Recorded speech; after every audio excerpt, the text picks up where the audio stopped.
Starting very shortly.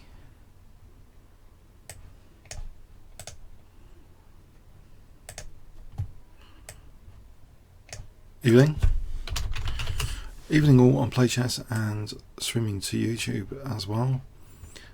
Okay, hoping the screen's okay. I thought we'd carry on from last week.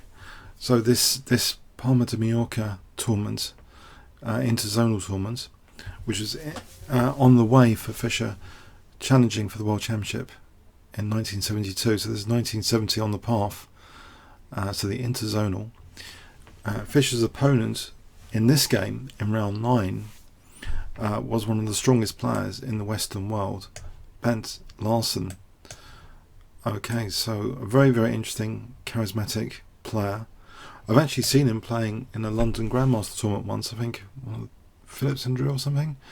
I think it was one where Glenn Flair might have actually, who was put in at the last moment, he managed to win it ahead of loads of Grandmasters, including Bent Larsen.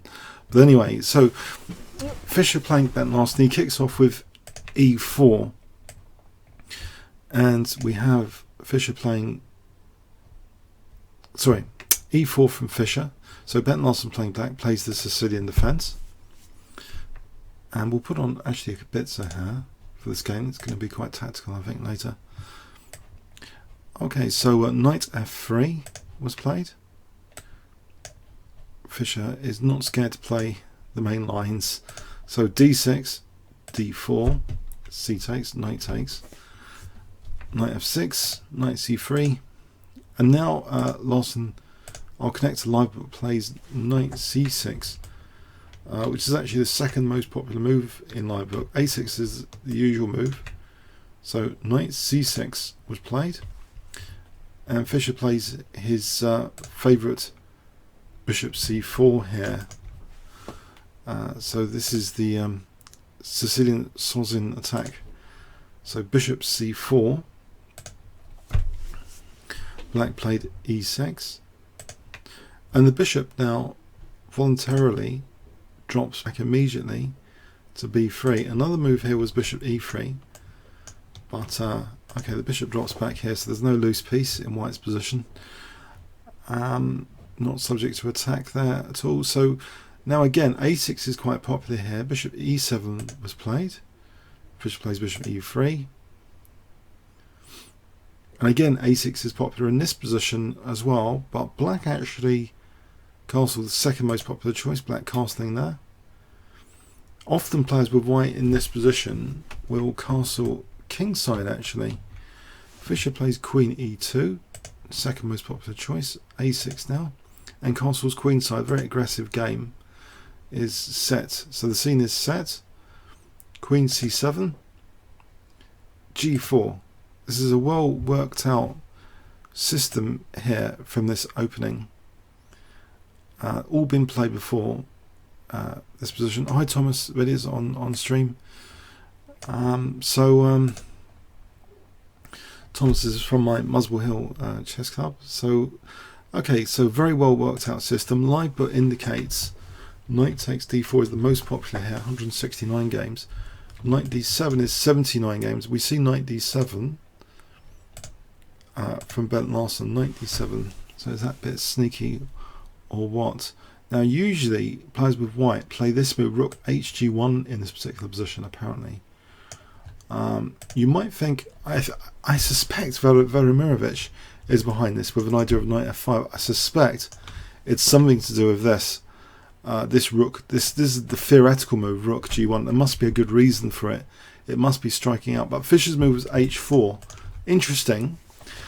And I say that because actually also these early rounds, this is round 9, it's a very, very long tournament. During the first half of this tournament, Fischer actually didn't have too many wins, but during the next half, which we'll see, especially from next week onwards, Fischer starts winning most of his games. I think he had a slight cold or something, but this move is interesting if it was his preparation.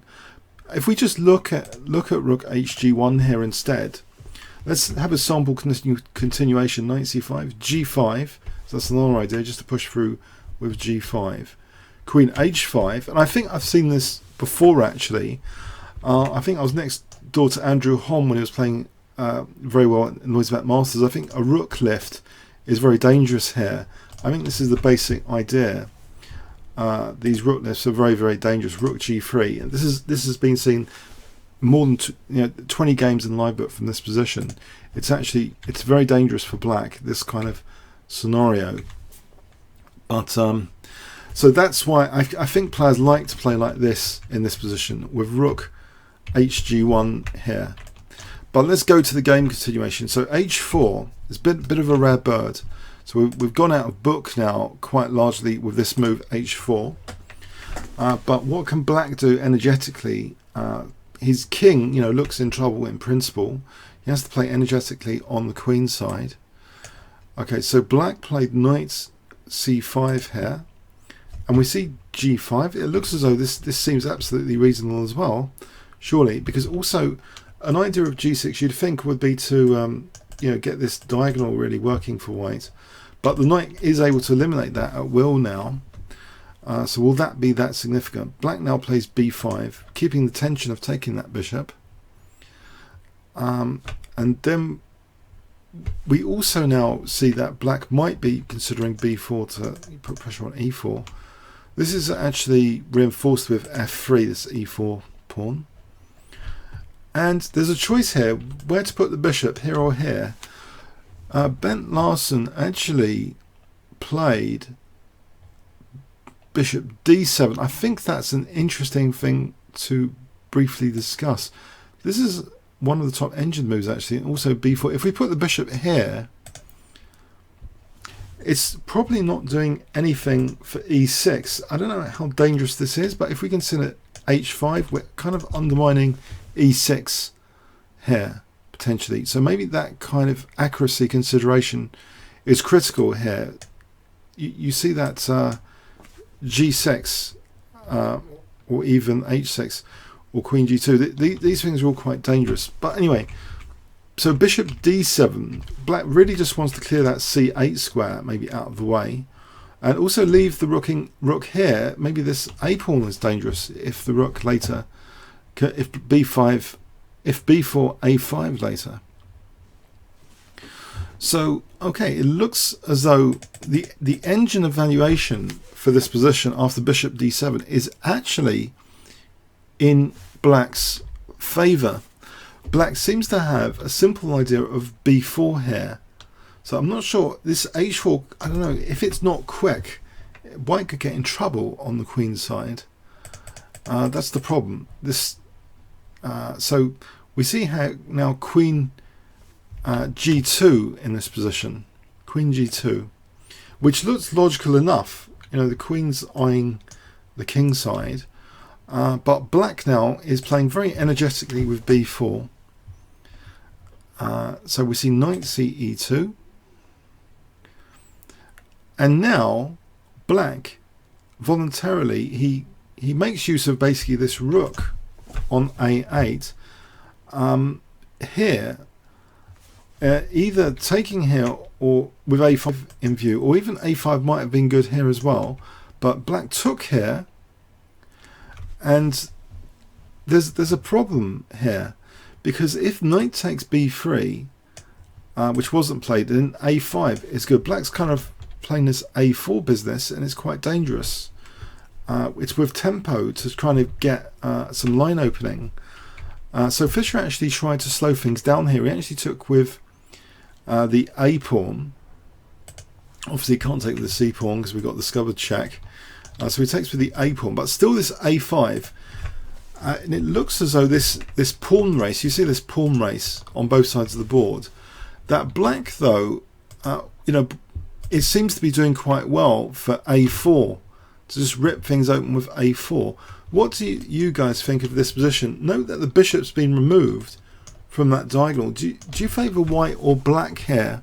If I polled you on this position, if I give you 20 seconds starting from now, who would you say is better, white or black at this moment? So a very tense moment of the game. The engine evaluation is very clear. So who would you say is better at this moment? Would you take white or black here?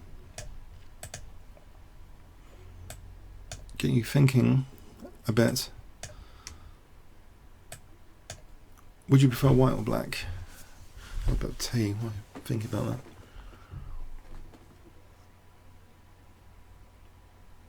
that?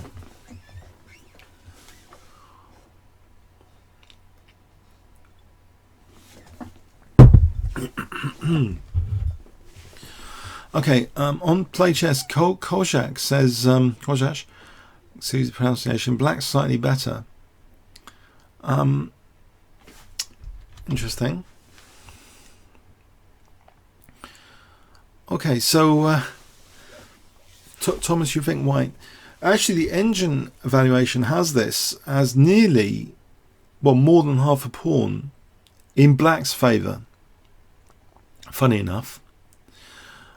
So what's the reason for this? In fact, Bent Larsen plays what looks to be a kind of outrageous pardon me, a kind of outrageous move, in fact, which is the engine's top choice. Stockfish's top choice is play g6.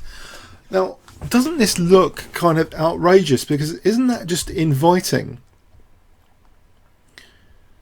Sorry, I'm confused. Take back the last minute. Sorry, no. It's black's just played a5. That's not outrageous. No, it would be outrageous for black to have played g6. If black had played g6, yes, that would invite h5, and white's got a massive advantage. Yes, sanity check. White's peeling open the h file. Generally, you want to peel open the lines and make the opponent. The black doesn't want to play g6, but black wants to play like this to open up like this. So, sanity check. a5. No, white plays now g6. Blunder on my part. White plays g6 to accelerate the line opening. Is there anything better? If h5, then a4, and we see who's winning this line opening race. After a4, let's say takes with the bishop, say knight d4. This looks as though black has got actually not just a takes as an idea, but also a3 might actually even be more dangerous. For example, g6, a3. Let's go with a3 here. And what are we doing here? So say taking here, taking rook takes. White would be threatened with queen c3, and rook a1. So this is actually pretty dangerous. This position for white gets quite troublesome. It's not so much fun with this c file, c2. That's the disaster because white really hasn't opened up much. So that's the kind of disaster scenario which white could be looking at if he's not exceptionally careful in this position. That it's actually not just about a4 and a takes, but a3 as well. Just rewind that for a moment. Sorry, g6. So g6 was played. So if h5 like this, another possibility. If we just take this as another possibility after a3, if white could have done better here. If white tries to run, now I think we're still getting in trouble. If we do like this, then check. White's still getting in big trouble. So yeah, okay. So white tries, Fischer tries this immediate g6. He's got to try and open up the lines rapidly because this is devastating stuff. Now in this position, black actually took on g6. Black actually dared to take on g6. So we have h5 just trying to open up the lines quickly, and black slows down the line opening. So these guys want to blast through, but how does black slow down the line opening? What would you do here with black to slow white's attack? Do you see any good resource here to slow white down? What would you play with black? If I gave you 20 seconds here, what would you play? I think it's one of the strongest moves technically from an engine perspective as well. So Bent Larsen, black here, he's trying to slow down white's attack. If you were playing black, what would you play here?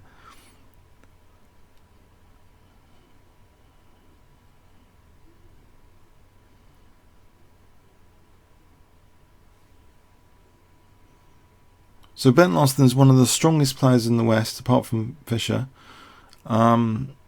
He's playing black. What does he do? Okay. Alright. Yeah. Now, I think he could actually take here first, and then G5, or G5 immediately. He chooses G5. No, he does actually, he plays knight takes first, and that threatens mate, so that's taken. And now he plays G5 here. G5. If we just look at that, someone said H6. If we just looked here, if we play H6, this is nasty for black. White can actually play bishop takes H6, apparently. This is pretty nasty stuff. For example, takes, and well, slaughter time. That's easy enough to think, because now we've got multiple threats. Okay, and if black, what does black do to ignore this? Say bishop f6, then this runs into other sorts of trouble here. White's done quite a lot of damage to black already. Apparently a move like bishop g5 could be very useful. If bishop here, we can take here, and we've got this h file. We've done a lot of damage to black. We're threatening actually rook h8 check with a mate in 3. You know, for mating in 3 there. You know what I mean? Like this, check the old mate in 3 like that. So bishop takes h6. I don't know how many of you would have played this here, but this would strip black quite significantly. So playing that h6 move might be a bit risky. So who said h6? Emil Serik on live stream. I don't want to pick on you, but you said h6. Very good question. But actually g5 in this particular position, it seems as though there's a preference. So after taking on d4 to play g5. So white has to take time to take this, and black now takes on g5, and what he's done is actually weaken these light squares. These have all been a little bit weakened, but now I can make sure this rook isn't seeing that h file by playing h6, locking down the pawn, so kicking the queen with tempo. The queen now goes, I think, to one of the best squares. This is a tricky position. If the queen goes here, then it's black's turn, and he can play e5, for example, and say like this, he can take here, and then rip open this a file with a4, and it gets pretty nasty now for white's king. That's check. But black is now has a lot of great things on the cards here in this position. For example, here, rook a2, queen b6, we've got b2 pressure, we've got a file pressure. It's not very nice. Okay, it's not very nice. So anyway, the queen actually goes back to g4, and that looks a little bit weird because it seems to be asking for e5 with tempo. If the queen went back, say, to g2, then again a4, and this is really quite dangerous. We can use rook f7 here. This position is pretty nice for black. If we ever use this a file, we've got access to the a file, but also a move like queen c4 and just building on c2. This is dangerous as well. Okay, so yeah, Fischer chooses to go to g4, so he's actually threatening knight takes e6 immediately. That's one idea, as well as to put pressure on g7. So he doesn't mind e5 for the moment. Black now played rook f7. Rook f7. And knight takes e6 has been extinguished, I expect, as a threat. If knight takes e6 here, we just use that pin. We just play queen c8. And so we're getting that knight. If rook takes d6, then rook e7. Apparently this is great for black. We're just making use of a simple pin here, pin and win. So this is very pleasant for black. So yeah, so just nifty rook f7 in advance of pressure on g7.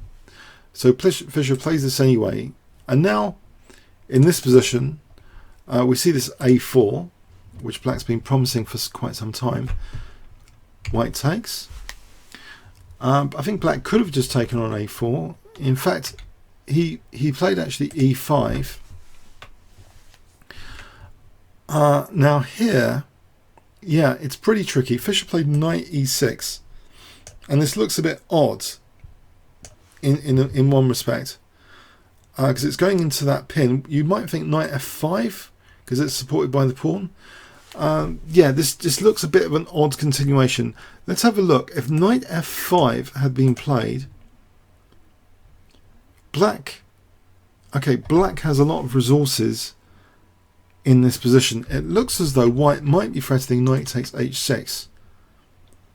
That looks to be quite dangerous, maybe to follow up with queen g6. Apparently, in this position, black might be able to play. There's a very interesting move that black might be able to play here. What would you play with black here in this position if you had black here? Although this is possibly a bit unfair to ask, but there seems to be one move that stands out for black in this particular position. If this had occurred, this didn't occur in the game. The knight had gone to e6, but if we had this position, what would you play with black here? I'll give you 20 seconds here.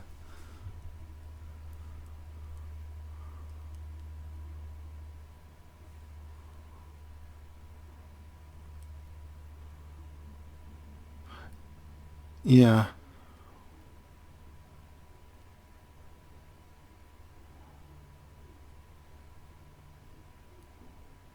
Any ideas here? Black to play here. This is just a variation of the game. Alright, there's an intriguing idea of playing b3 actually. Rook a4 is also interesting, but b3, inviting, say knight takes h6 is played here, then we're threatened with this mate. So if we have to drop back, then rook takes a4. Say takes here. This is actually a mate in 10 now for white. This position, it's not very pleasant. It's a fourth mate in 10. So kind of white gets massacred. So yeah, it shows how dangerous the position is. At this moment, it shows how dangerous that knight f5. There's b3. Also of note is rook takes. For the same sort of thing. If takes here, if queen g6, black can afford to do this apparently, with check, and still you get this attack going, which, well, black's a piece up for a moment as well, but apparently this is okay for black. It looks a bit scary, but apparently it's okay for black. So I think b3 is actually the preference though. That really seems much stronger from an engine perspective than rook takes a4 to play b3 here. And if c3, whoops, if c3, then rook takes a4, and we have this line with king f8, and we have queen g6 here, say. Now here, again, this is okay apparently for black. This kind of position is okay. Black is a piece up, and is threatening all sorts of nasties here. The king's about to crawl away as well if white's not careful. So this position is nice for black. He's a bishop up. So yeah. Okay, so it's tricky. So Fischer played this knight e6, and so he's attacking the queen, and the queen actually goes to what seems to be a very logical square. Indeed, queen c4 is played, so putting more pressure on that pin. And yes, this looks as though black is just, why isn't black just winning a piece? Well, factor in rook takes d6. This wasn't played. Fischer actually played b3, just giving up the knight. If he plays rook takes d6, we have a nasty scenario here now. Quite a nasty scenario, because b3 threatens mate. If c3, rook takes a4 now,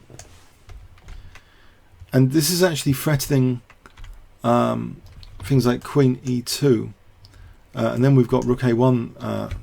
So white in this position might be too slow. In this particular position, white looks to be too slow. You know, say this, then check. Then rook takes d7 is check. So what does white do? Okay, say more reasonable move, rook b6. Then actually rook a8, and actually queen d3 next for c2 is on the cards. And if king d2, bishop b5, forget the knight, bishop b5. These light squares are weak. This pawn and these light squares are all pretty weak here. White would have to probably give up the exchange with rook takes b5. That's the engine choice here. So things get very, very dangerous in this position if Fischer plays rook takes d6, it seems. So it seems very strange if you looked over this game that Fischer played b3, but that's what he played. And it is actually the top engine choice here to let black take that knight. So this is what happened. Queen takes e6, queen takes, bishop takes. Now, it's not straightforward though. There's this passed a pawn here. It's two pawns now. And also look, there's a pin on g7. So is there more pawn carnage? Black plays the best move, I think, rook e8. He doesn't want to lose yet another pawn here. If he plays something like bishop d7, then I think we just take another pawn, and it starts to be good compensation visibly for white. So white can then double and h6. So the bishop's just protected. So white is after trying to get another pawn for this piece, rook b6. If he can get this pawn, then we've got these guys, you know, all connected past pawns here. But he's letting f3 go now. That's taken. So yes, he's playing a piece down now against Bent Larsen. So it's an interesting scenario, piece down. For two pawns, 3, 4, 5 for two pawns now. Piece for two pawns, 3, 4, 5, 3. Rook c8 threatens though. Rook takes b3. We've got that pin on c2. So king b2 unpinning. So can these pawns be set in motion? Rook f2 again, forcing white to do something about c2. That's protected. Now we have bishop f7. So black's interested in just taking this guy. And white plays a5.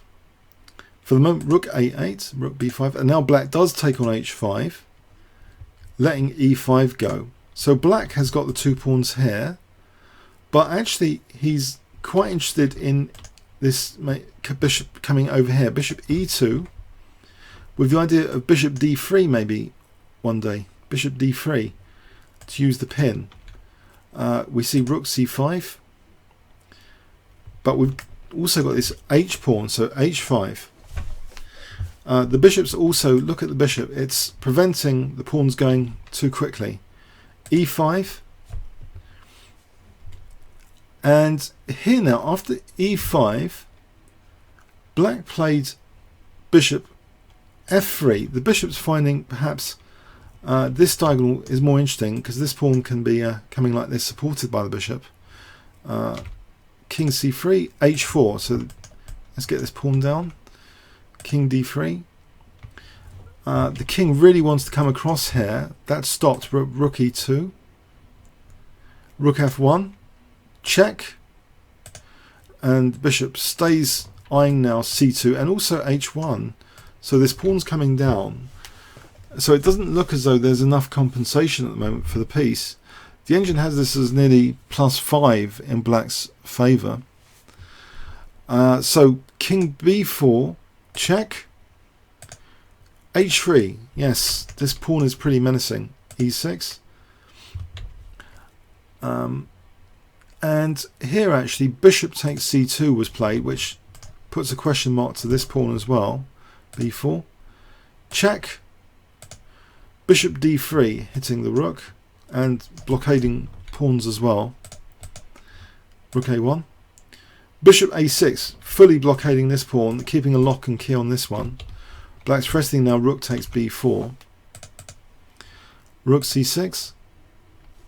Black takes on b4 and plays now bishop b7. Check.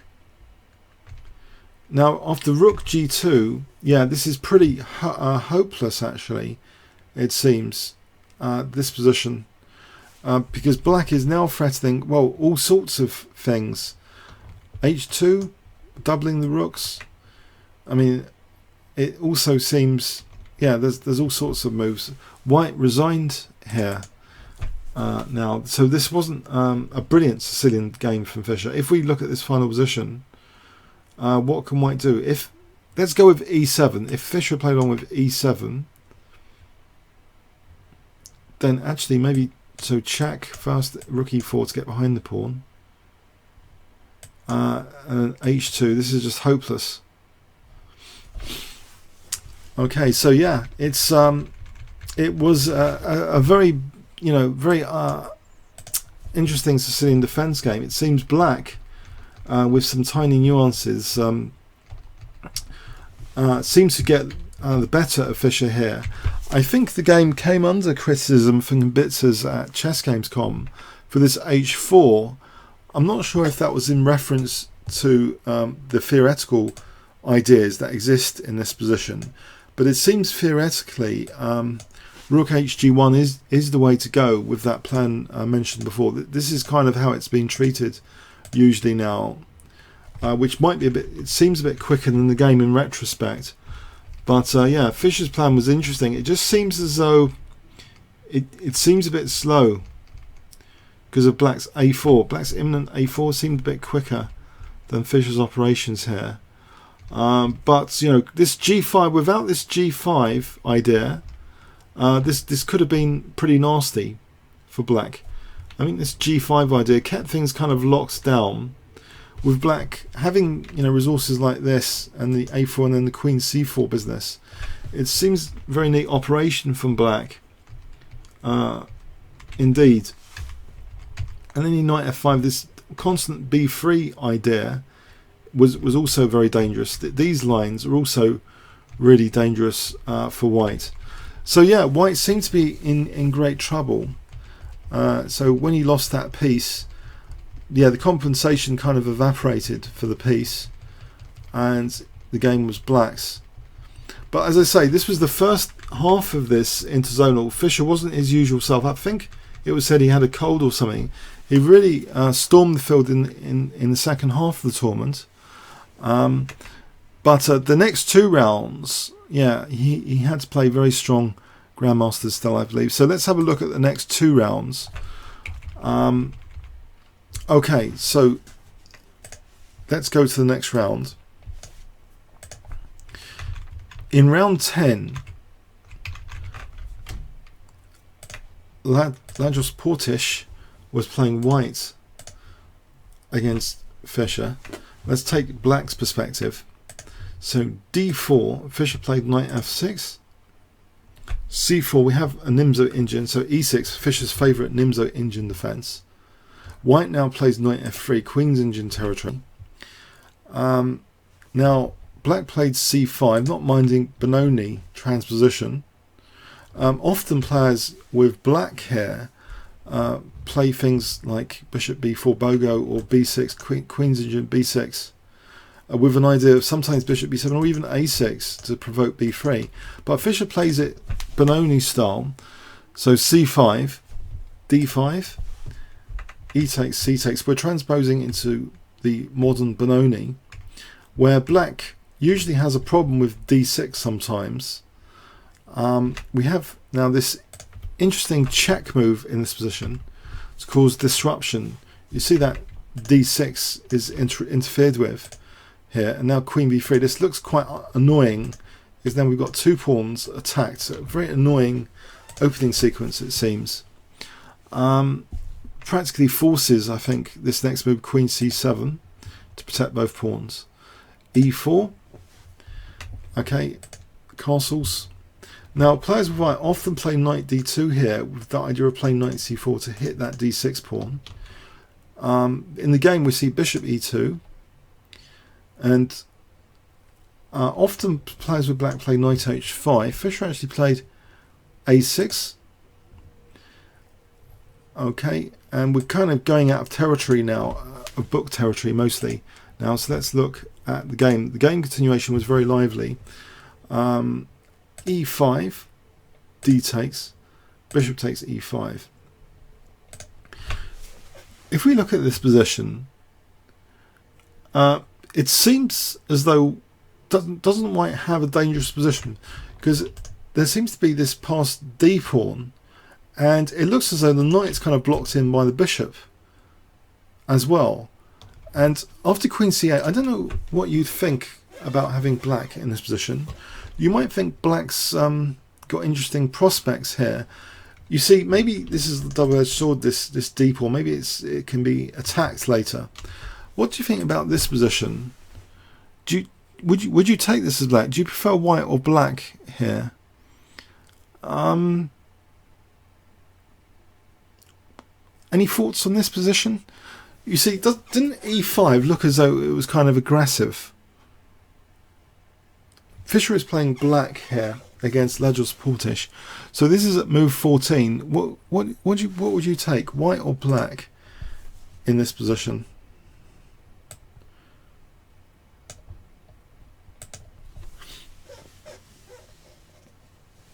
I think, well, yeah, white does need to castle on the king side. Okay, Kojash says white. Yeah. Okay. Okay. The engine's valuation is almost actually about equal. It's interesting. Or even a tiny bit better for black. The engine valuation. So let's see. White castled. And we have bishop g4, which looks like a good idea to undermine d4 control on dark squares to maybe take on f3. So Fischer's volunteering bishop takes f3, and he does this often. We've seen that in the Sicilian game in an earlier round where he played this bishop g4 taking f3. So he often gives up, it seems, his light square bishop to intensify dark square pressure. And we see this now. h3, bishop takes f3, just snaps this off, giving white what you might think is a dangerous bishop pair and a big passed d pawn in the centre. But black's dark square control is with tempo here. Knight bd7, bishop d6, rook comes to e8. Now we see a4 clamping down on black's queenside pawn majority. Knight e5, threatening immediately to wreck white's pawn structure with knight takes f3. Now, okay, so there's a question here. What about bishop e2? Is that any good for white? White actually gave up his dark square bishop with bishop takes e5. If the bishop had retreated to e2, I think here, let's go with c4, queen c2. This d pawn looks a little bit vulnerable here after queen d7. I think white would be having to give up the dark squared bishop in any case. If he moves back, then I think we can just snap d5 like this. For example, there's knight d3. It gets a bit messy. So after this knight e5, white immediately took on e5. He doesn't want to allow all this business, perhaps, with c4. Rook takes e5. So yeah, black has got the dark square play. Rook ad1. White, though, perhaps wants to just get this pawn going, and maybe this diagonal is also interesting. We see rook b8, d6, b5, a takes. Now here, I think it would be unwise, to say the least, to take on b5, but let's just check this. In the game we saw rook fe1. If knight takes b5, I think this probably loses outright to c4, because we've got this pressure on b5 here without much compensation at all. d7, we just take that and take here, and black is doing very nicely with two pieces hanging. Okay, so yeah, so forget that. So here white plays rook fe1, challenging the rook. Black takes. I'm not sure what else to do here. If black played, yeah, maybe c4, but then white could fix the pawns with queen b4. This looks pleasant enough for white. Okay, so rook takes e1 was played. Rook takes. And it looks as though white now has a few things which look almost unpleasant on the cards. But any rook e7, there's always perhaps c4. That might not be the real issue. It might be actually knight d5 being more of an issue here for knight e7 and stuff. We see bishop f8 in this position. And now white does take on b5. Queen d7 using that pin. Bishop e2 protecting the knight, but also coming here to put pressure on f7. Bishop takes d6. And you might think, isn't this asking a little bit for trouble? In this position, white played bishop c4. If he plays rook d1, I think this is fine. Black just plays queen e7 here because we've got that pin. So if we ever take, then queen takes d6, that's fine. That's actually much better for black, the exchange up, so forget that. So white actually played bishop c4. Now threatening to take here and then take here later if takes. So we see the bishop dropping back, so the queen's now protecting this. Rook d1, queen e7, and after queen d3, it's roughly equal. It's opposite coloured bishops, and actually they agreed a draw here. A draw was agreed here on move 29, and it might not seem typical to see a 29 move draw, but I think Fischer had a cold in this first half of the tournament, so maybe he was just pleased to draw this particular game. It's a long hog. Long haul this tournament is interzonal, 22 rounds. So yeah, he drew this game like this.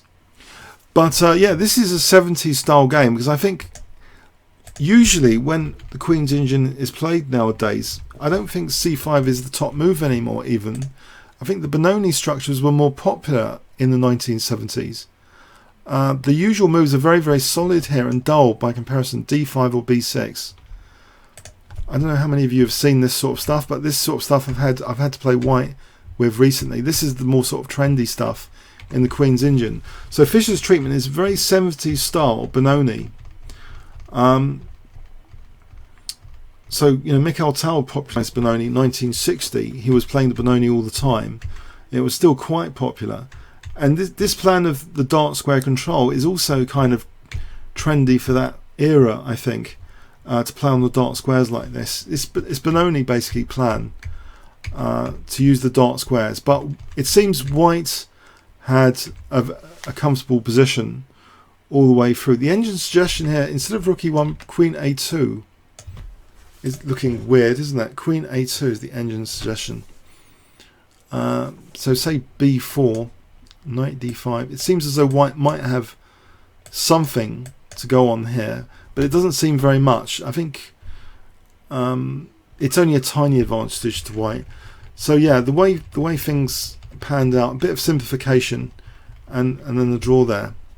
Okay,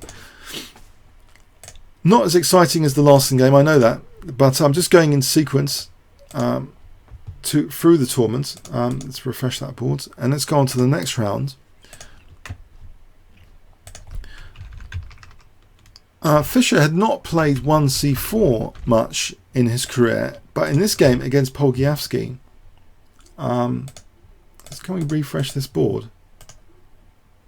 Notation, nope, can't. It's got this white stuff here. Okay, all right. Polgiavsky was playing black against Fischer in round 11.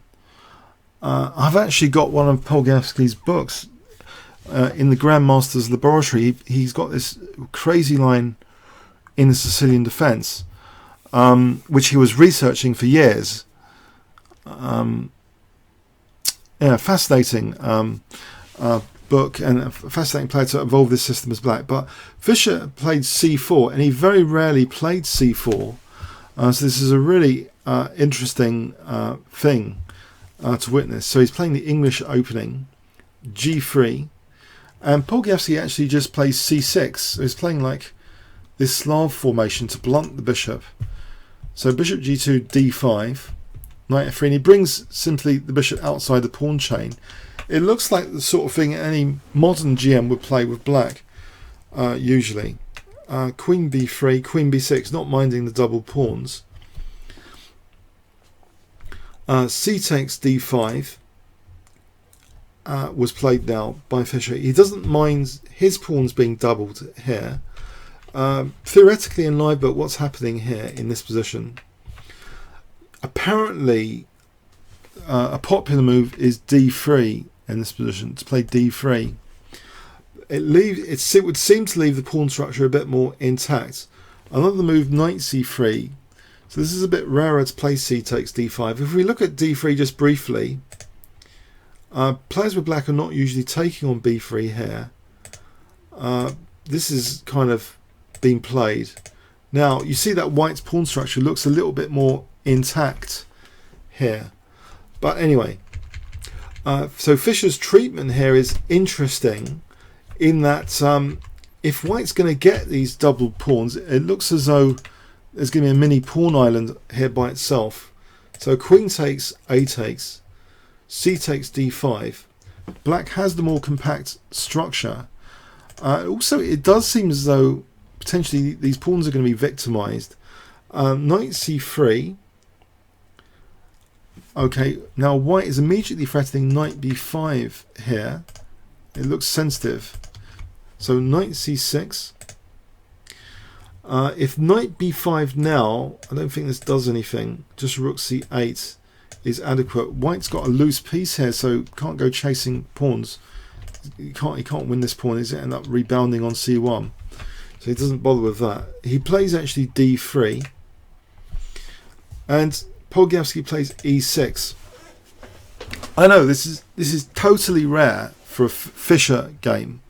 Very, very rare Fischer opening territory in the English opening. Who do you think is better here at move 10? Would you take white here or black? Who do you think is better? So white or black?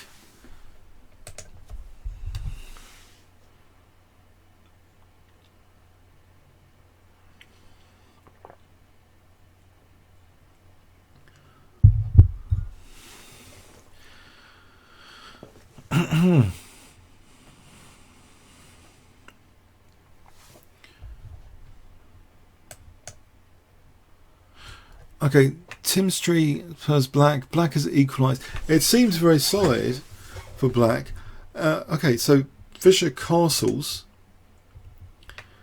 and we see bishop e7, bishop e3. Has white actually got any threats here?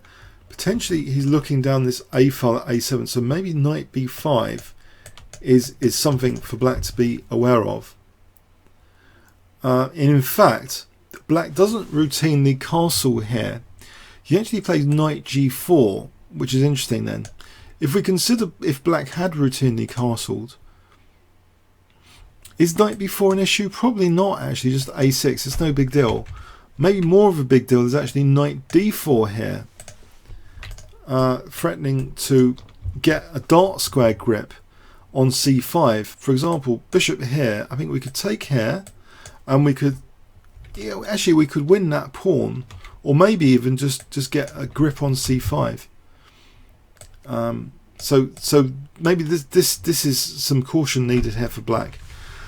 So we see this immediate pouncing after this bishop ec. We see knight g4, which is one of the top engine moves for black to play this. Knight takes e3.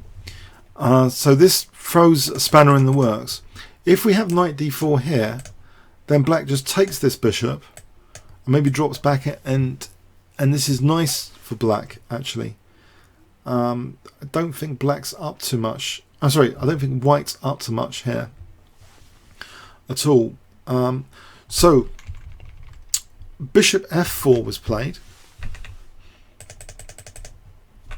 Now black castles, and it looks as though the knight's released pressure on e4, right? So Fischer strikes with e4, try and take advantage of that maybe. D takes, bishop drops back. e5. Is white gaining space? Has white just marked out d6? Or is this optimistic or something? Here you might consider also, isn't this pawn ever weak to bishop c2? I'm not sure that's an issue here. In the game bishop d3 was played. If we have a look at bishop c2 briefly, bishop c2, apparently this is playable. So if takes, knight d2 is okay. Knight d2 might be okay. So this position, we're getting our pawn back. So that's not really an issue at all. But we see bishop d3, the rook moves. But where does the rook move? This is awkward. The rook is actually protecting f2. And if rook d1, then we do play bishop c2, surely. But if we move the rook, are we not weakening f2 for, say, bishop c5? That looks a little bit awkward. Fischer's choice is actually to play rook fd1, and he invites bishop c2. If we have a look here, okay, at rook fe1, then bishop c5 is indeed nasty. White would be on the defensive here. The engine suggestion is knight d1. It doesn't look inspiring after knight b4. This does not look too pleasant. Where black's now threatening knight c2, things look horrible for white. h3. In fact, black can now play knight c2 and then drop back. This is actually better for black. If we carry this on, this ends up, no, not there, pardon me, knight e3, sorry, not knight takes e3, bishop takes e3, keep an eye on the rook, bishop takes e3, and sort of winning the exchange. Yeah, so it can get very, very horrible after this move, bishop d3. So rook e1's not palatable, or rook c1, it's just the same sort of thing I'd expect. That might be an improvement. Now this might actually be one of the stronger moves, rook c1, because we've got an eye on c5 here. If bishop c5, knight d1, we're hitting c5, and then we can kick the knight, and this might actually be okay for white. This position here might be okay for white. Okay, alright, so Fischer's move is actually, okay, rook fd1. So he invites bishop c2 positively, sacking that b pawn temporarily. So rook dc1. We have a sort of similar situation to a variation analysed before, where it seems as though, okay, even though black wins this pawn, isn't knight d2 any good? Fischer didn't actually play knight d2. Well, I think knight d2 should have perhaps been played immediately to regain his pawn, because where is the bishop going? Has to go there, and then that looks pleasant enough for white again. In fact, maybe this is a tiny this might be an inaccuracy. White actually played h3, and that would really be good if the knight went back. If the knight had gone back here, which it didn't, then this actually makes this probably makes knight d2 more effective, because here, if bishop d5, knight takes, e takes, we've got an improvement. I think here we've just got an improved variation, but yeah, so knight d2 here, if we look at this, takes, knight takes, that looks as though it's roughly the same, but black has got that pressure on e5, so white might be having to play knight f3. So perhaps this is the logic that Fischer had in this position. Should he be playing this knight d2 immediately, or should he try and kick this knight and then play knight d2? Okay, now the snag at move 18, he plays this move h3, but can you see what black played in this position? If you were playing black, and I'm sorry, I'm emphasizing this because chess is all about nuances. What do you play here with black? If I give you 20 seconds here, what would you play with black in this position?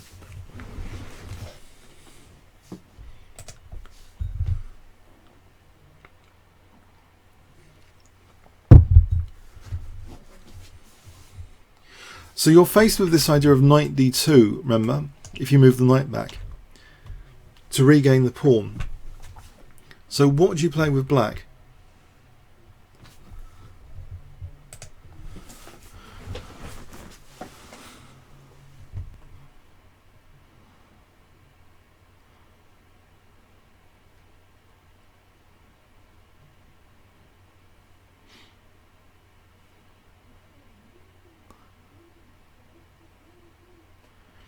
Any ideas?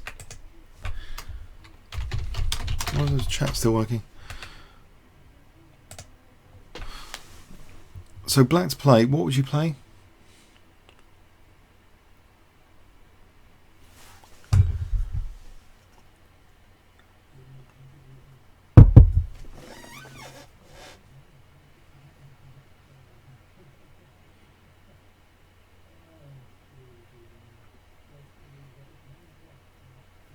Yeah, this is unacceptable. This is actually unacceptable to play knight h6. If you play knight h6, knight d2 is a clear advantage for white. We can rule out bishop d5. Yeah, because this position here, also g4 to restrict that knight. But this is thoroughly unpleasant for black. This kind of scenario, you know, everything's dropping off here. No, black plays g5. Really annoying, Fischer, actually. I think I remember an annotation for this game. This is extremely annoying stuff. So black's still trying to undermine that e5 pawn. So immediately, if we play bishop takes g5, then black takes, and he's attacking the rook. Ouch. And then black play knight g takes e5. So yeah. So annoying, to say the least. Knight d2 might be one of the better moves, as well as h takes g. They're about equal now from the engine perspective, either knight here or taking. Fischer chooses to take on g4, but after g takes f4. So what are the problems in this position? If white plays g takes f4 here, black's fine here after rook fd8. He controls that d1 square. It looks very fine for black. Yeah, so actually that's it. That is actually what was played. Yeah, g takes f. No, it wasn't what was played. Sorry. G takes f4, knight d2 was played. I'm going crazy. Knight d2 was played. Either knight d2 or G takes f4 look interesting, but knight d2 was played first.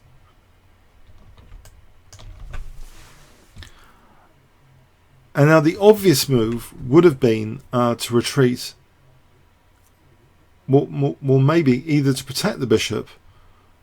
Maybe not bishop d5. It doesn't look like lucrative. But knight d4 takes. This might be okay for white as well, because we've opened up this bishop. This looks pleasant enough.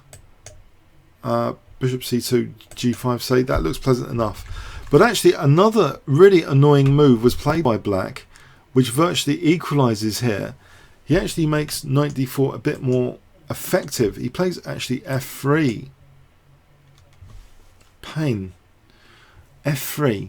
So after taking, now actually knight takes e5, hitting the bishop. So yes, very annoying stuff. And if bishop takes b7, which wasn't played, then here, and black is doing very nicely in this position. Yeah, it seems as though black's got good central control. The rook's good. Every piece is okay. That actually favours black. This kind of position. What are we materially in this position? 1, 2, 3, 4. 1, 2, 3, 4. But black has active rooks, active piece pressure. He's threatening all sorts of things. That's not too pleasant. So this annoying move f3, what does that actually mean then? White's not getting much of an advantage, it seems. He actually took on f3. The engine suggestion here is not brilliant for any advantage at all.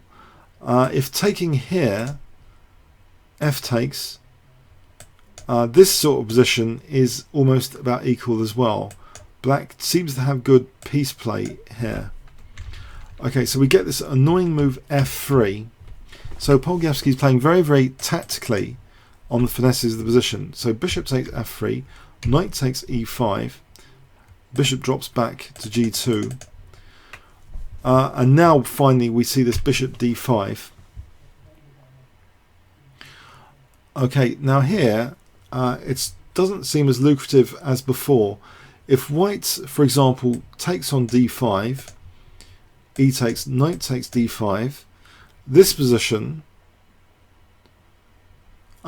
these knights are kind of loose pieces here, and black has bishop g5 with that skewer, and if f4 then just rook ad8. So black is getting a very, very good position out of this this chaos here, this tactical chaos in this position. So yeah, so here knight takes d5 was played, e takes, and Fischer doesn't take on d5. He doesn't want these loose pieces around. If he took on d5 here, then this is really annoying. You know, he's going to end up probably with nothing. Knight d3.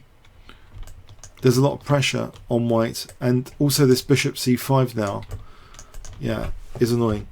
So we see rook c7. That's probably one of the strongest moves in this position. Rook c7, not taking on d5 just yet. Bishop goes to d8. White takes on b7, but we've got an opposite colour bishop scenario now. So bishop takes d5. Rook ad8. Tactically, white can defend both pieces with this next move, knight e4. So if takes, there's knight f6 check. Now, we see knight takes g4, rook d1, and okay, we see king g7, rook d2. So here it's about equal, and the opposite colour bishop's pronounced with the knight exchange. Knight takes, king takes. So yes, Polgiewski seems to have neutralized Fischer's experimental c4 very resourcefully, but this position is almost dead level. There doesn't seem to be much excitement in the position. The game continues. So at move 31, we see rook d3 with an idea that maybe this is dangerous. The king drops back, king g2, and the game continues a little bit longer. Rooks come off, king g6, g4. With the opposite colour biscuit, it's going to be difficult to do anything here. Rook d8, offering f7. So this activates the king. Now, if rook here, then the king just drops back. Surely, no. Actually, there's better. In this position, this didn't happen. If king here, rook b7, but black can actually play rook d2 here, just targeting f2. So actually, Fischer just took off the rook there, and it was drawn on move 38. So yeah, it was an interesting outing for 1c4. It doesn't have the fun factor of other Fischer games, this 1c4. It's just the way black played it. It seemed to create a solid position. Black played a very solid and very nuanced play, knight g4 not castling. And in this position, it seems as though White wanted to, do this pawn sack, but black started playing in a very computer-like manner. If I think knight d2 straight off the bat would have been good for white. So say here we could have taken here. This would have been better than the game continuation, probably. Or probably not. It's about equal. With this knight here hitting e5, it's very, very annoying. So that's probably why Fischer wanted to kick the knight. But yeah, we see this g5. This is the very strongest move in the position. G5 seems to keep black afloat. G5 hitting white's central control. So Hg took here. And again, this f pawn is now annoying for f3. And again, this is one of the best moves in the position from an engine perspective, f3. So it's like he was playing a computer in this game, really. f3 here. If knight just takes here, I think black just has an easy time. Just easy. So yeah, knight takes e5. Black managed to basically just equalize, get that bishop to that strong diagonal, and yeah, just seemed to just neutralize white quite comfortably. So Fischer must have been really annoyed by this game. I mean, maybe he wanted that as a surprise weapon, and that's what happened. Okay, yeah, as I say, the next stage of the tournament, Fischer starts winning game after game soon, so so stay tuned for next week. I hope you got something out of it. Comments or questions on YouTube. Okay, thanks for coming. Thanks very much. See you next week. It might be Wednesday, by the way. I think I've got a club match on next Tuesday, though, so it might actually be rescheduled for next Wednesday, not Tuesday. Okay, thanks very much.